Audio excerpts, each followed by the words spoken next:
नमस्कार, कान्तिपुर समाचारमा स्वागत छ। सुरु गरौं अहिलेका मुख्य समाचारबाट। दुई न्यायाधीश अलग भएपछि संवैधानिक इजलास पुनर्गठन हुने, वरिष्ठताको मापदण्ड अपनाउन प्रधान न्यायाधीश राणा सहमत। सुनवाई जेठ 23बाट। कोभिडका कारण आज 68 जनाको मृत्यु। 52 समयमा संक्रमण युनिफाइड केन्द्रीय अस्पतालमा उपचार सुरु। सबै अस्पतालले शुल्क सार्वजनिक गर्नुपर्ने। चीनबाट आइपुग्यो 9 लाख डोज खोप। अर्को साता 60 देखि 64 वर्षकालाई दिइने। फेरि अस्पतालले रेमडेसिभिर प्रयोगमा लगायो रोक। जसपाभित्र वारपारको लडाईँ, यादव पक्षले ठाकुर सहित 4 नेतालाई साधारण सदस्यबाटै निष्कासन। केही घण्टामै यादवलाई निकालेको ठाकुर खेमाको घोषणा। र नेकपा एमाले नेपाल समूहका थप नेतामाथि तत्काल कारबाही नगर्ने, एकता कायम राख्न अधिकतम लचकता अपनाउने स्थायी समितिको निर्णय।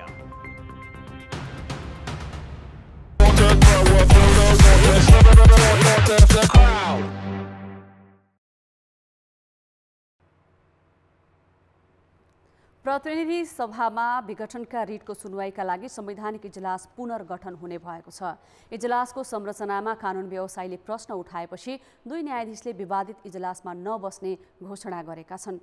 प्रश्न उठाइएका न्यायाधीशद्वयले भने आधारहीन आशंकाकै भरमा इजलास छाड्न नसकिने राय पेश गरेका थिए। दुई थरी राय भएपछि प्रधान न्यायाधीश राणाले जेठ 23 गतेबाट सुनवाई हुने गरी नयाँ इजलास गठन गर्ने बताएका छन् र अब न्यायाधीश वरिष्ठताका आधारमा तोक्ने भनेका छन्। सर्वोच्च अदालतको संवैधानिक इजलासमा प्रतिनिधि सभा विघटनका रिट सुनवाईको पहिलो दिन शुक्रबार नै निवेदकहरूले न्यायाधीश बम कुमार श्रेष्ठमाथि प्रश्न उठाएका थिए। आइतबार दिनभर यसैमा बहस भयो। विवादमा श्रेष्ठसँगै तेजबहादुर केसी पनि जोडिए र प्रधान न्यायाधीश राणा समेत विधामा बस्नुपर्ने सम्मको कुरा उठ्यो। मंगलबार इजलासमा फरक दृश्य देखियो। न्यायाधीश द्वय कार्की र भट्टराईले पक्षहरूले शंका व्यक्त गरिसकेपछि विवादित इजलासमा बस्नु उचित नहुने राय दिए। नेकपाको दर्ता खारेज गर्ने फैसला पनि प्रतिनिधि सभा विघटनसँग असम्बन्धित नरहेको निष्कर्ष सुनाए। दुवैजनाका तर्फबाट कार्कीले लिखित राय सुनाएका थिए। विवाद उठाइएका न्यायाधीश द्वय तेजबहादुर केसी र बम कुमार श्रेष्ठले भने आधारहीन आशंकाकै भरमा इजलास छाड्नु नपर्ने तर्क गरे। नेकपा विवाद र प्रतिनिधि सभा विघटनको कुनै सम्बन्ध नरहेको उनीहरूको रायमा उल्लेख छ। यसअघि नेकपाको दर्ता खारेज गर्ने फैसला श्रेष्ठ संलग्न इजलासले गरेको थियो भने प्रधान न्यायाधीश राणा र न्यायाधीश केसी संलग्न इजलासले त्यो फैसला सदर गरेको थियो। त्यो मुद्दा हेरेका न्यायाधीशले विघटनका विवादमा निष्पक्षता देखाउन नसक्ने रिट निवेदकहरूको मुख्य तर्क थियो। संवैधानिक इजलासका न्यायाधीशहरू दुईतिर बाँडिएपछि राणाले अब नयाँ इजलास गठन गरी यही जेठ 23 गतेबाट सुनवाई सुचारू गर्ने इजलासमै बताएका छन्। यसअघि बिहान बार पदाधिकारी संघको छलफलमा प्रधान न्यायाधीश राणाले अब नियमावली संशोधन गरी वरिष्ठतामा अगाडि रहेका न्यायाधीश संवैधानिक इजलासमा रहने व्यवस्था गर्ने बताएको सर्वोच्च अदालत बार एसोसिएसनका अध्यक्ष पूर्णमान साक्यले जानकारी दिए। इजलासको नियममै आवश्यकता अनुसार परिवर्तन गरी सिनियरिटीको आधारमा संवैधानिक इजलास गठन गर्ने र ती सिनियरिटीको आधारमा गठन गर्दाखेरि कुनै सिनियर मेम्बरलाई कुनै कन्फ्लिक्ट अफ इन्ट्रेस्ट या स्वास्थ्यको कारणबाट बस्न नसक्ने भयो भने विथ रिजन उहाँले नबस्ने नोटिस गरेपछि त्यसभन्दा तलको सिनियरिटीको जोड्छ उसलाई ल्याएर चाहिँ सामान्य एग्री गर्नुभएको छ। यसअघिको विघटनमा पनि इजलास संरचनामै विवाद चर्काइएको थियो। यसो हुनुको एउटा कारण न्यायाधीश तोक्दा प्रधान न्यायाधीशको तजविजी अधिकार थियो। 2072मा नयाँ संविधान जारी भएपछि तत्कालीन प्रधान न्यायाधीश कल्याण श्रेष्ठले वरिष्ठता क्रमकै आधारमा संवैधानिक इजलास गठनको व्यवस्था गरेका थिए। त्यसपछि सुशीला कार्कीले आफूपछिका न्यायाधीशबाट उचित सहयोग नपाएको भन्दै बढी न्यायाधीशको रोस्टर बनाएर छान्न पाउनुपर्ने अडान लिएकी थिइन्। तर उनले त्यो व्यवस्था भने गर्न सकिनन्। बरु उनैमाथि इजलास गठन गर्न नसकेको आरोप लगाएर सर्वोच्चमा उनी विरुद्ध रिट नै दायर गरियो। उक्त रिटको फैसलाले इजलास गठन नगरी बस्न नपाइने तर न्यायाधीशको विस्तारित सूची बनाएर प्रधान न्यायाधीशले छानेर तोक्ने व्यवस्था गरिदियो। त्यसपछि न्याय परिषदको सिफारिसमा 14 जनासम्मको सूची बनाइएको छ। यो घुमिफिरी फेरि वरिष्ठताकै मापदण्डमा आइपुगेको छ। कान्तिपुर समाचारका लागि दीपक आचार्य, काठमाडौँ। देश महामारीको चक्करमा रुमल्लिरहेका बेला प्रधानमन्त्री केपी शर्मा ओली दिनहुँ जसो भाषणबाजी र कटाक्ष गर्नमै व्यस्त छन्। आफ्ना विपक्षी विरुद्ध तथा आलोचकप्रति आक्रामक रूपमा प्रस्तुत हुँदै आएका ओलीले पछिल्लो समय अदालत, पूर्व प्रधान न्यायाधीश, पूर्व प्रमुख निर्वाचन आयुक्तदेखि इजलासमा बहस गरेको विषयलाई लिएर कानुन व्यवसायमाथि समेत रुखो टिप्पणी गरेका छन्। प्रसङ्ग सुरु गरौं सर्वोच्च अदालतको विषयबाट।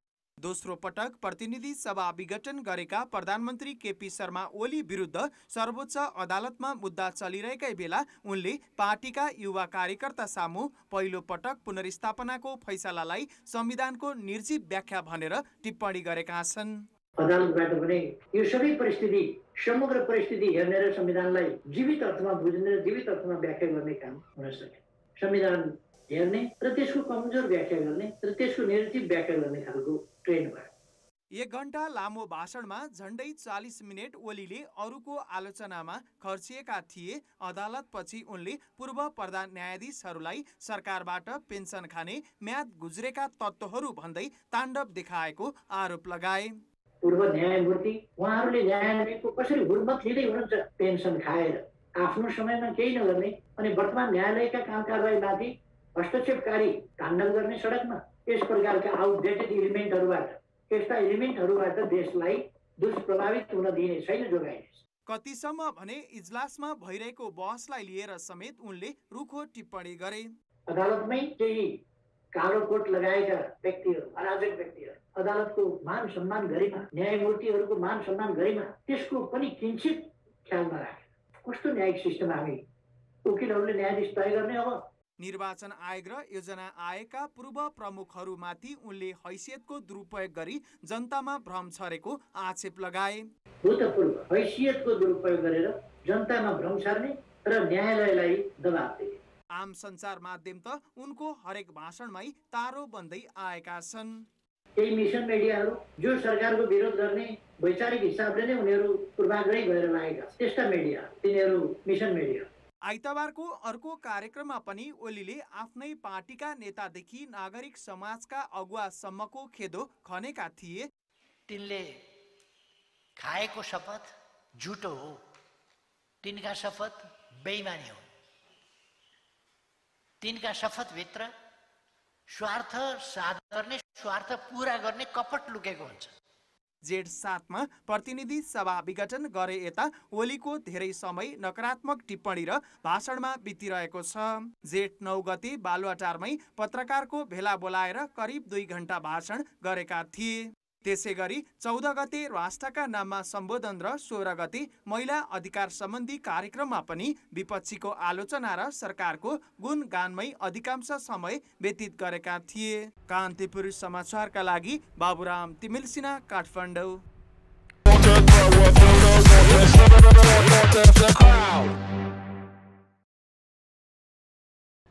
स्वास्थ्य मन्त्रालयले कोभिडका बिरामीको उपचार गर्दा लाग्ने शुल्कको विवरण सार्वजनिक गर्न सबै अस्पताललाई निर्देशन दिएको छ। खास गरी निजी अस्पतालहरूले कोभिडका बिरामीको उपचार बापत मनपरी शुल्क असुलेपछि मन्त्रालयले आज 7 दिनभित्र शुल्क सार्वजनिक गर्न भनेको हो। सेवाको प्रकार र सेवा बापत लाग्ने शुल्कको विवरण वेबसाइट मार्फत सार्वजनिक गरी सूचना पार्टीमा सबैले देख्ने गरी राख्न भनिएको छ। कतिपय निजी अस्पतालले बिरामीसँग एक दिनकै 1 लाख रुपियाँसम्म असुलिरहेका छन्। यसैबीच कोभिडका कारण आज 68 जनाको मृत्यु भएको छ। कोभिडले ज्यान गुमाउनेको सङ्ख्या 7,454 पुगेको छ। यस्तै 5,285 सङ्क्रमित थपिएका छन्। पिसिआर विधिबाट 17,147 नमुना परीक्षण गर्दा 31% भाइरस पुष्टि भएको हो। आज थपिएका सङ्क्रमित मध्ये 1558 जना काठमाडौँ उपत्यकाका हुन्। मोरङमा 291, झापामा 282 र काभ्रेमा 231 सङ्क्रमित थपिएका छन्। आज 6,897 जना निको भएका छन्। त्यसभर आइसियुमा 1,491 र भेन्टिलेटरमा 404 बिरामी उपचाररत छन्। वीर अस्पतालको नयाँ सर्जिकल भवनमा आजदेखि कोरोना सङ्क्रमितको उपचार सुरु भएको छ। सरकारले वीर अस्पतालको सर्जिकल भवनलाई कोभिड-19 युनिफाइड केन्द्रीय अस्पताल घोषणा गरेको थियो। अहिले 50 शैय्या सञ्चालनमा ल्याइएको र केही दिनमै बढाउँदै लगिने अस्पतालका प्रमुख डाक्टर जागेश्वर गौतमले जानकारी दिए। नयाँ भवनमा अक्सिजन व्यवस्थापनको लागि सिलिन्डर र लिक्विड दुवैको व्यवस्था गरिएको छ। तर अक्सिजन प्लान्ट नभएकाले धेरै अक्सिजन आवश्यक पर्ने बिरामीलाई भने भर्ना नलिएको पनि डाक्टर गौतमले बताए। बिरामीको चाप बढ्दै गएमा छिट्टै नै 500 शैय्यासम्म सञ्चालनमा ल्याउने तयारी छ। चीन सरकारले अनुदानमा दिएको 10 लाख मध्ये 9 लाख डोज खोप आज काठमाडौँ आइपुगेको छ। उक्त खोप नेपाल वायु सेवा निगम र हिमालयन एयरलाइन्सको जहाजले ल्याएको हो। आज मध्याह्न 2 बजे बेजिङबाट नेपाल वायु सेवा निगमले 8 लाख डोज र तिब्बतको कुनमिङबाट हिमालय एयरलाइन्सले 1 लाख डोज गरी जम्मा 9 लाख डोज खोप काठमाडौँ ल्याएको हो। खोप लिनको लागि नेपाल वायु सेवा निगमको जहाज हिजो राति नै चीन गएको थियो भने बाँकी 1 लाख डोज खोप लिन हिमालय एयरलाइन्सको जहाज भोलि बिहान तिब्बत जाँदैछ। प्राप्त खोप 60 देखि 64 वर्ष उमेर समूहलाई आगामी जेठ 25 गतेदेखि दिइने स्वास्थ्य तथा जनसङ्ख्या मन्त्रालयले जनाएको छ। यसअघि पनि चीनले नेपाललाई 8 लाख डोज खोप उपलब्ध गराएको थियो। त्यसबेला सरकारले काठमाडौँ उपत्यका र आसपासका क्षेत्रमा मात्रै केन्द्रित गरेर खोप वितरण गरेको थियो। पछिल्लो सहयोगसँगै चीनले नेपाललाई उपलब्ध गराएको कुल खोपको मात्रा 18 लाख पुगेको छ। पश्चिमको प्रमुख स्वास्थ्य केन्द्र मानिने सीमावर्ती सहर नेपालगञ्जमा रेमडेसिभिर औषधिको कालोबजारी भइरहेकै बेला सीमापारीबाट समेत भन्सार छलेर नक्कली औषधि ल्याउने र बिक्री गर्ने क्रम बढेको छ। रेमडेसिभिरको कालोबजारी भएको पाइएपछि भेरी अस्पतालले उक्त औषधि प्रयोगमा पूर्ण रूपमा रोक लगाएको छ। कोरोना भाइरस संक्रमितलाई लगाइँदै आएको रेमडेसिभिर औषधिको गुणस्तर तथा प्रभावकारितामाथि नै प्रश्न उठेपछि कोरोना भाइरसका संक्रमितको उपचार गर्दै आएको भेरी अस्पतालले उक्त औषधि प्रयोगमा रोक लगाएको हो। एकातिर औषधिको कालोबजारी, अर्कातिर सीमा पारीबाट रेमडेसिभिरसँग हुबहु मिल्दोजुल्दो नक्कली औषधि समेत बजारमा बिक्री गर्ने समूह सक्रिय हुँदै गएको पाइएपछि चिकित्सकले रेमडेसिभिर औषधिको सिफारिस गर्न बन्द गर्नुका साथै भेरी अस्पताल फार्मेसीबाट हुँदै आएको बिक्री वितरण समेत रोकेको हो। पछिल्लो समय 2 हप्ता जति भयो हामीले अस्पतालको फार्मेसीबाट औषधि पनि बिक्री गरेका छैनौँ र नेपाल सरकारबाट जुन प्राप्त भएको 250 को हाराहारीमा जुन रेमडेसिभिर इन्जेक्सन हो त्यो भर्ना भएका बिरामीहरूलाई चाहिँ निःशुल्क चाहिँ दिँदै आइरहेका छौँ र त्यो पनि लगभग सकिसक्यो।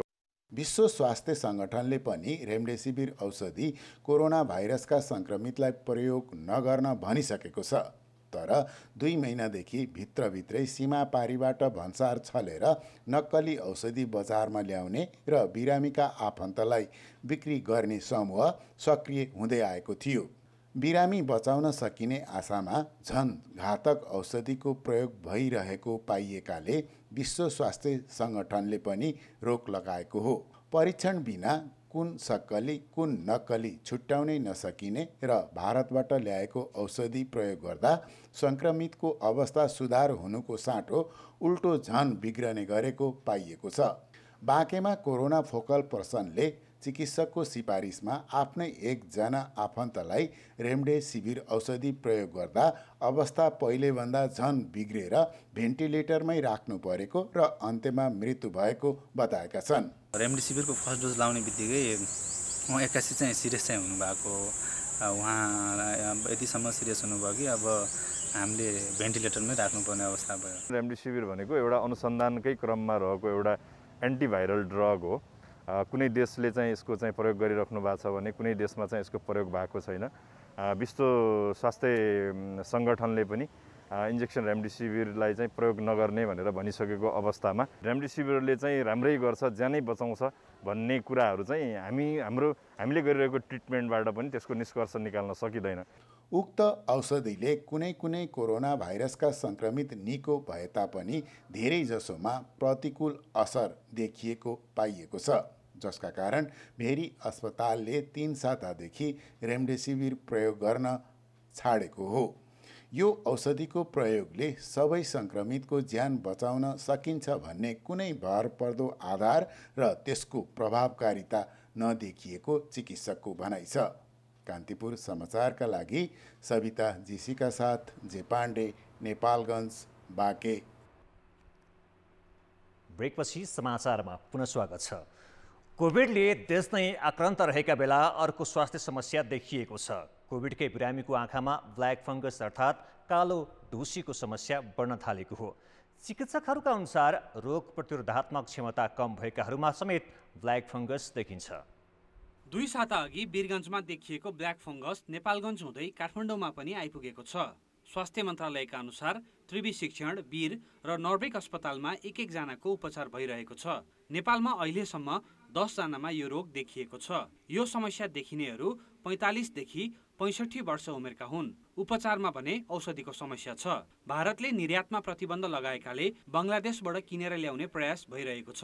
विश्व स्वास्थ्य सङ्गठनले केही दिनमा 1000 डोज दिने मन्त्रालयले जनाएको छ। स्वास्थ्य सेवा विभागले पनि आफ्नो खरिद सिस्टमबाट, व्यवस्थापन महाशाखाबाट मगाइरहेको छौँ र यहाँले भन्नुभयो जस्तै भारतले त्यहाँ सङ्क्रमण बढेपछि एक्सपोर्ट रोकेको अवस्था छ।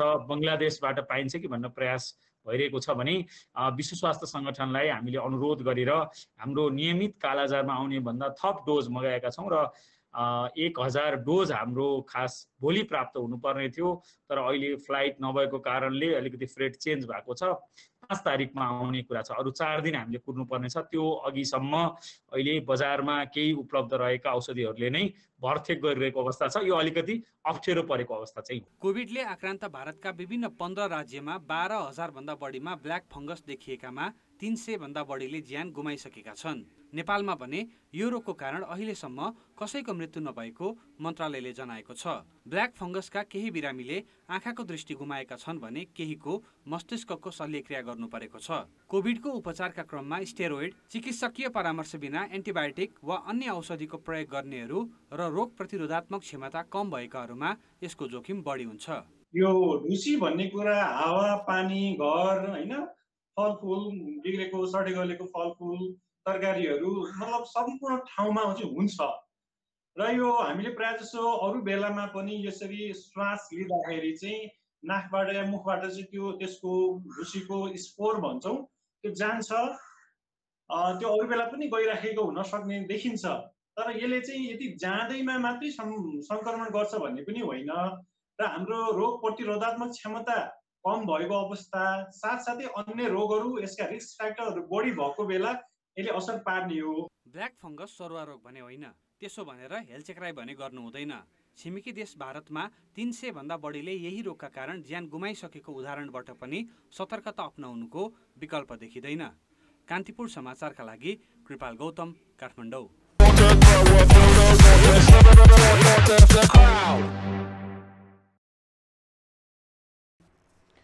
जनता समाजवादी पार्टी जसपामा एकले अर्को पक्षलाई कारबाही गरेका छन्। अध्यक्षद्वय महन्त ठाकुर र उपेन्द्र यादव दुवै निष्कासनमा परेका हुन्। मङ्गलबार पार्टी कार्यालय बालकुमारीमा बसेको जसपा कार्यकारिणी बैठकले अध्यक्ष महन्त ठाकुर, वरिष्ठ नेता राजेन्द्र महतो, सर्वेन्द्रनाथ शुक्ल र लक्ष्मणलाल कर्णलाई पार्टीको साधारण सदस्य समेत नरहने गरी हटाएको हो।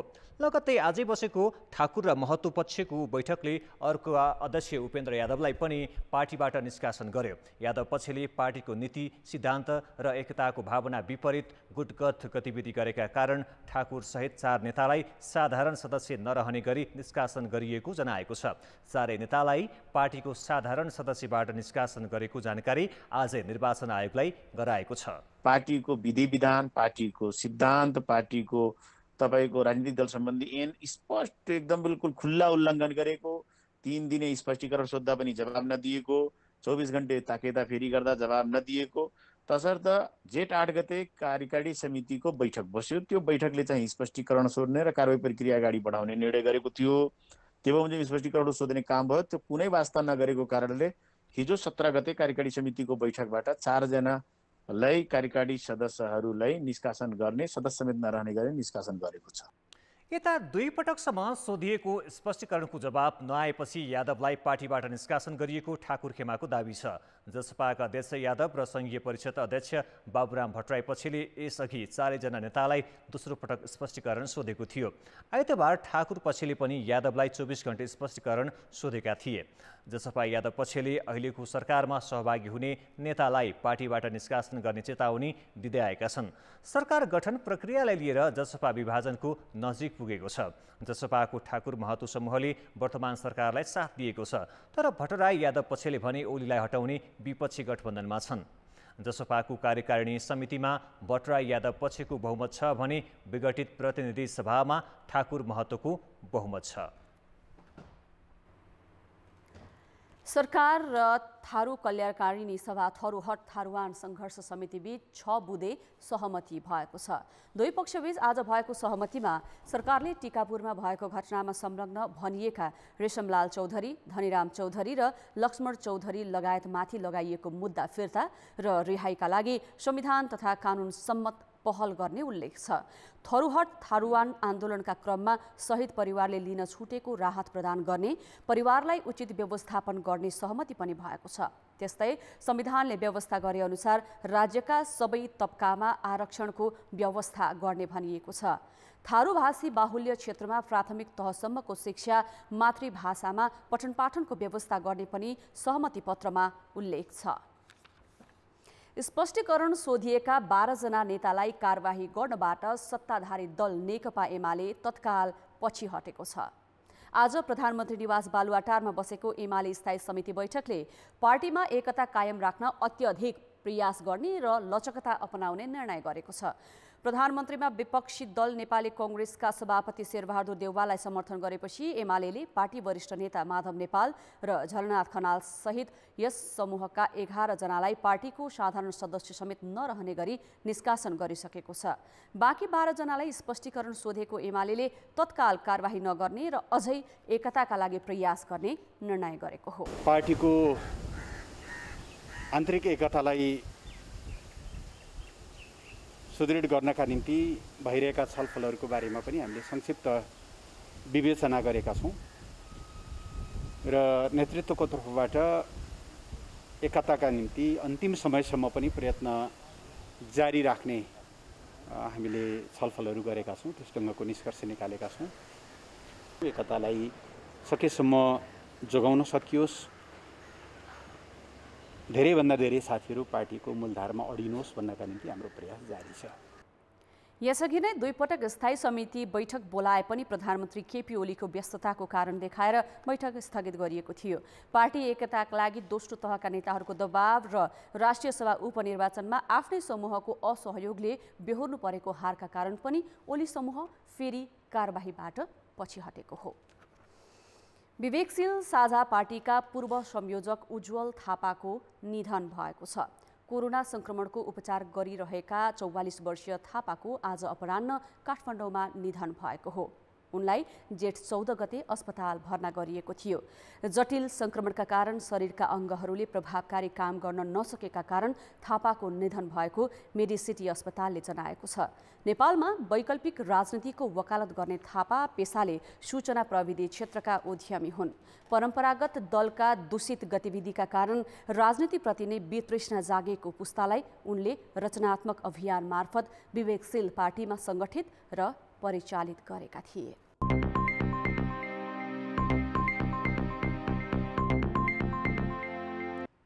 शेयर बजारमा लगातार दोस्रो दिन गिरावट आएको छ। बजार मापन गर्ने परिसूचक आज 12 अङ्कले घटेको छ।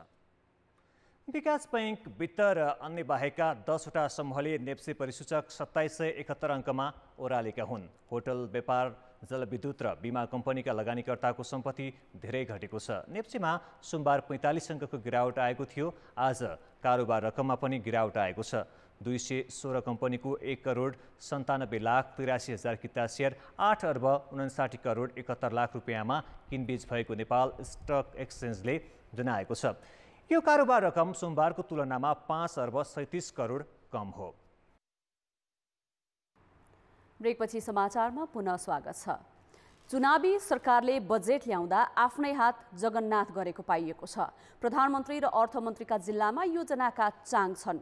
प्रधानमन्त्रीसँग निकट मानिने नेता पनि आफ्नो जिल्लामा धेरै योजना पार्न सफल भएका छन्। भौगोलिक रूपमा विकट र विकासमा पछाडि परेका क्षेत्रलाई भने बजेटमा अघिल्ला वर्षमा जस्तै व्यवस्था गरिएको छ। कार्तिकमा चुनाव घोषणा गरिएकाले यो सरकारमाथि नयाँ कार्यक्रम नल्याउन चौतर्फी दबाव थियो, तर सरकारले त्यसलाई बेवास्ता गरी शनिबार 16.5 खर्बको बजेट ल्यायो, जसमा मतदाता प्रभावित पार्ने खालका कार्यक्रम त छँदैछन् नै। अर्थमन्त्री विष्णु पौडेलले आफ्नो गृह जिल्ला रूपन्देहीका साथै प्रधानमन्त्री केपी ओलीको चुनावी क्षेत्र झापामा योजनाका चाङ नै लगाएका छन्।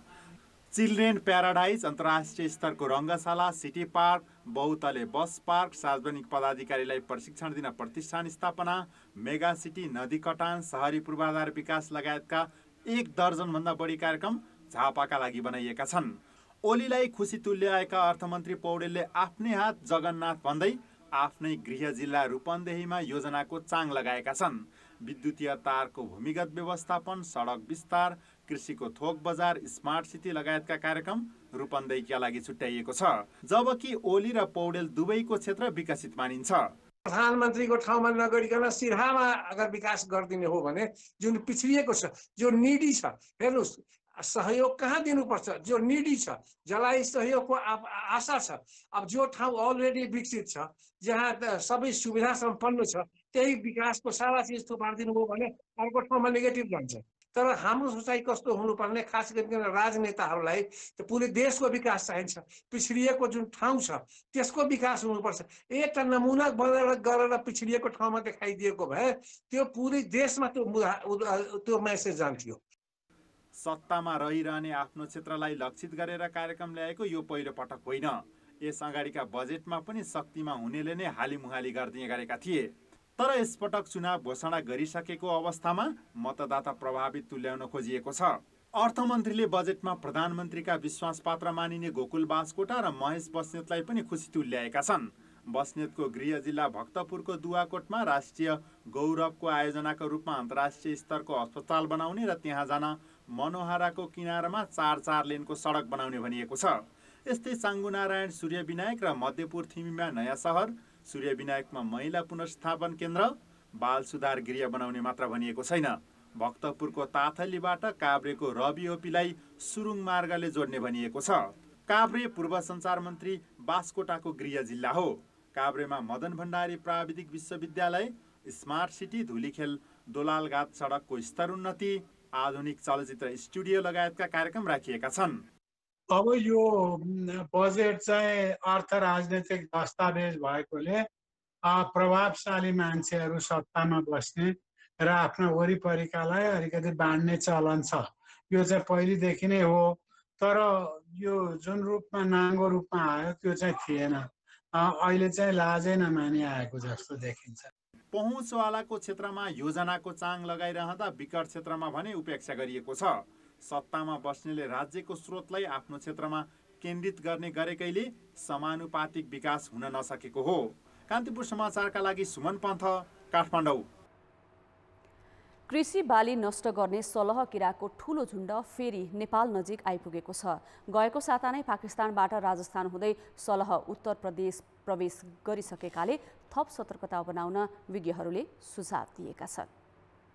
कोभिड महामारीले अत्याइरहेका बेला किसानका लागि अर्को नमिठो खबरले तर्साउन थालेको छ। गत वर्ष पनि अफ्रिकी मुलुकबाट अरब, एसियाको इरान, पाकिस्तान, भारत हुँदै नेपाल पसेर बालीनाली सत्यानाश गरेको सलह यसपालि पनि आउने खतरा देखिएको छ। 10 दिन अघि संयुक्त राष्ट्र संघीय खाद्य तथा कृषि संगठनले दक्षिण पश्चिम इरानमा रहेका सलहको केही झुण्ड पूर्व पाकिस्तान पुग्ने सम्भावना देखाएको थियो। नभन्दै त्यो झुण्ड यति बेला भारतको उत्तर प्रदेश प्रवेश गरिसकेको छ। हावाको बहावसँगै उडेर आउने भएकाले सलह नेपाल प्रवेश गर्ने सम्भावना रहेकाले बालीमा बस्न नदिने गरी लखेट्ने, निमको पानी छर्कने जस्ता सतर्कता अपनाउन विज्ञले सुझाएका छन्। यो सरकारी स्तरबाट नै यसको नियन्त्रण पद्धति चलाउनुपर्छ र त्यसको लागि चाहिँ यो अहिलेको चाहिँ किसानहरूले जुन प्रयोग गर्छ स्प्रेयरहरू हो, त्यस्तो स्प्रेयरहरूको चाहिँ काम लाग्दैन। अनि त्यसलाई चाहिँ अर्कै मिसिनले चल्ने स्प्रेयरहरू मोटरमा राखेर त्यसलाई चाहिँ अभियानको रूपमा चाहिँ त्यसलाई चाहिँ अघि बढाउने। हुन त गत वर्ष पनि सलह रोकथामका लागि समयमै सतर्कता अपनाउन सरकारलाई सुझाव दिइएको थियो, तर कृषि मन्त्रालयले अध्ययनका लागि प्राविधिक समिति गठन बाहेक केही गरेन, जसका कारण बाली नाली सखाप पार्दा किसानले भाडा ठटाउने र धुवाँ उडाउनेमै सीमित हुनु पर्यो। यसपालि पनि ठोस योजना सरकारसँग छैन। ह्याबिट टिमहरू चाहिँ गठन गरेर चाहिँ हामी लाग्नुपर्छ र त्यसको लागि तयारी हुनुपर्छ भन्ने कुरा चाहिँ सम्पूर्ण निर्देशनहरू भइसकेको छ र विभागहरूले र खास गरी चाहिँ हाम्रो विषादी व्यवस्थापन केन्द्रले यसको लागि चाहिँ अगाडि बढिसक्नु भएको छ। सम्भवतः हामी आशावादी छौँ यो आउँदैन नेपालमा, यदि आइहाल्यो भने पनि हामी चाहिँ समयमै निराकरण गर्छौँ। एक दिनमा 150 किलोमिटर भन्दा बढी दूरी उड्न सक्ने यस किराले हरियो खेती र वनस्पतिका पात र डाँठ छिट्टै खाइदिन सक्छ। करोडौंको संख्यामा हुने र समूहमा उड्ने सलहको झुण्ड गत वर्ष 2 देखि 20 लाखको समूहमा नेपाल प्रवेश गरेको अनुमान छ। साना भनिएका झुण्डले पनि धेरै बाली नाश गरेका थिए। यसपटक ठूला झुण्ड आए भने धेरै नोक्सानी हुनेछ। कान्तिपुर समाचारका लागि सृजना बास्तोला, काठमाडौँ। कोरोना संक्रमणले अभिभावक गुमाएका 200 भन्दा बढी बालबालिकालाई एसओएस बालग्रामले लालन पालन र शिक्षा दीक्षाको जिम्मा लिने भएको छ। कोभिडबाट अभिभावक गुमाएका 10 वर्ष मुनिका बालबालिकालाई 24 वर्षको हुँदासम्म पढाइ र बसोबासको सबै प्रबन्ध मिलाइने एसओएसले जनाएको छ। अभिभावकविहीन बालबालिकालाई पारिवारिक माया ममता दिँदा उनीहरूको पीडा कम हुने विश्वास एसओएस बालग्रामको छ। कोभिडको कारणले धेरै बालबालिकाहरूले अभिभावक गुमाउनु भएको छ। यो असाध्यै दुःख लाग्दो कुरा भएको छ र एसओएस बालग्राम त्यस्ता अभिभावकत्व गुमाएको बालबालिकाहरूको लागि सेवा पुर्याउन हामी तत्पर छौँ र अहिलेको अवस्थामा हामी 200 जना जति बालबालिकाहरूलाई बालग्रामभित्रै ल्याएर राख्न सक्ने अवस्थाको सिर्जना गर्दैछौँ। यदि दुवै अभिभावक गुमाउनु भएको अवस्था छ भने र योभन्दा बढी अभिभावक गुमाएको अवस्थाको बालबालिकाहरूको लाई सहयोग गर्ने स्थिति आए अवस्थामा हामीले हाम्रो अरू care options kinship care, short term care र फ्यामिली स्ट्रेन्थनिङ प्रोग्राम आदिबाट पनि हामी मद्दत गर्न तयार छौँ। नेपालभर एसओएसका 10वटा बालग्राममा 2000 बालबालिकाले अहिले पनि लालन पालनसँगै शिक्षा दीक्षा पाइरहेका छन्। 2072 सालको भूकम्पले अभिभावक गुमाएका 54 जना बालबालिकालाई पनि बालग्रामले जिम्मा लिएको थियो। एसओएसले 49 वर्षदेखि अभिभावकविहीन बालबालिकाको लालन पालन र शिक्षा दीक्षा दिँदै आएको छ। अब जनमतको अन्तिम परिणाम। जनमतमा हिजो हाम्रो प्रश्न थियो, सहुलियत कर्जाबाट अझै धेरै उद्यमीलाई समेट्न के गर्नु पर्ला? ए चेतना विस्तार, बी उद्यमशीलता विकास र सी प्रक्रियाको सरलीकरण। जनमतको अन्तिम परिणाम यस्तो छ, ए चेतना विस्तारमा 11%, बी उद्यमशीलता विकासमा 36% र सी प्रक्रियाको सरलीकरणमा 53% मत प्राप्त भएको छ। अब जनमतमा आजको प्रश्न। जनमत हाम्रो प्रश्न छ, बजेटको असन्तुलित वितरण नरोकिनुको मुख्य कारण के होला? ए पहुँचवाला हाबी, बी न्यायपूर्ण सोचको अभाव र सी भोटको राजनीति। जनमतको अन्तिम परिणाम भोलि साँझ 8 बजेको कान्तिपुर समाचारमा प्रसारण गर्नेछौँ। कृपया NEWS news space A, B वा सी टाइप गरी 34001मा SMS गरी आफ्नो मत व्यक्त गर्नुहोला। अब जनताका आवाज हामीले प्युठानमा सोधेका छौँ, कोरोना भाइरसको बढ्दो संक्रमण रोकथाम र सेन ब्रेक गर्न के गर्नु पर्ला? जनताको आवाज। र्यान्डमली चाहिँ परीक्षण गर्ने र संक्रमितहरूलाई चाहिँ आइसोलेट गर्ने र राख्ने। अब कसरी राख्न सकिन्छ? हरेक गाउँमा चाहिँ आइसोलेट केन्द्रहरू स्थापना गरेर त्यहाँ राख्ने।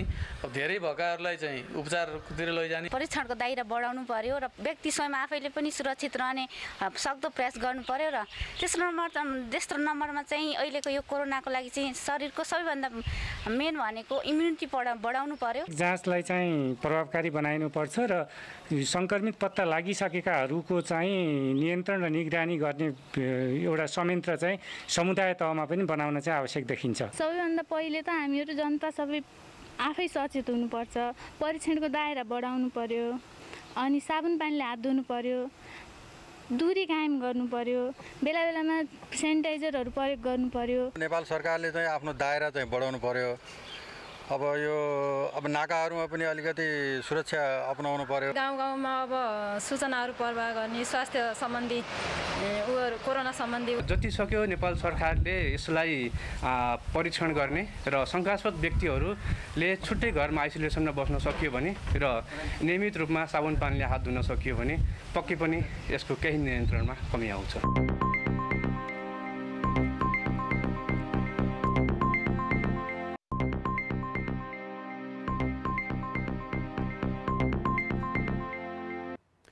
नमस्कार, कान्तिपुर खेलकुद समाचारमा स्वागत छ। विश्वकप छनौट अन्तर्गत कुवेतमा नेपालले खेल्ने 3वटै खेलको कान्तिपुर टेलिभिजनले प्रत्यक्ष प्रसारण गर्ने भएको छ। छनौटको दोस्रो चरण अन्तर्गत नेपालले जेठ 20 गते चाइनिज ताइपे, 24 गते जोर्डन र जेठ 28 गते अस्ट्रेलियासँग खेल्नेछ। 3वटै खेल नेपाली समयअनुसार राति 9:30 बजेदेखि हुनेछन्। ती खेलको प्रत्यक्ष प्रसारण गर्ने सम्बन्धमा अखिल नेपाल फुटबल सङ्घ एन्फा र कान्तिपुर टेलिभिजनबीच आज सम्झौता भएको छ। सम्झौता पत्रमा एन्फाका महासचिव इन्द्रमान तुलादर र कान्तिपुर टेलिभिजनका मार्केटिङ प्रमुख गौरी दाहालले हस्ताक्षर गरेका छन्। बजार व्यवस्थापनको जिम्मा एडी रिरिजले लिएको छ। नेपालले घरेलु मैदानमा खेल्नुपर्ने प्रतियोगिता कोभिडका कारण तटस्थ मैदानमा खेल्न लागेको। यसअघि छनौटका 5 खेल मध्ये नेपालले 1 खेल जितेको थियो भने 4 खेलमा हार बेहोरेको थियो। कान्तिपुर खेलकुद समाचार अहिले यति नै। अब मौसम सम्बन्धी जानकारी।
कान्तिपुर समाचार अहिलेलाई सकियो। कान्तिपुर टेलिभिजन हेर्दै गर्नुहोला। नमस्ते।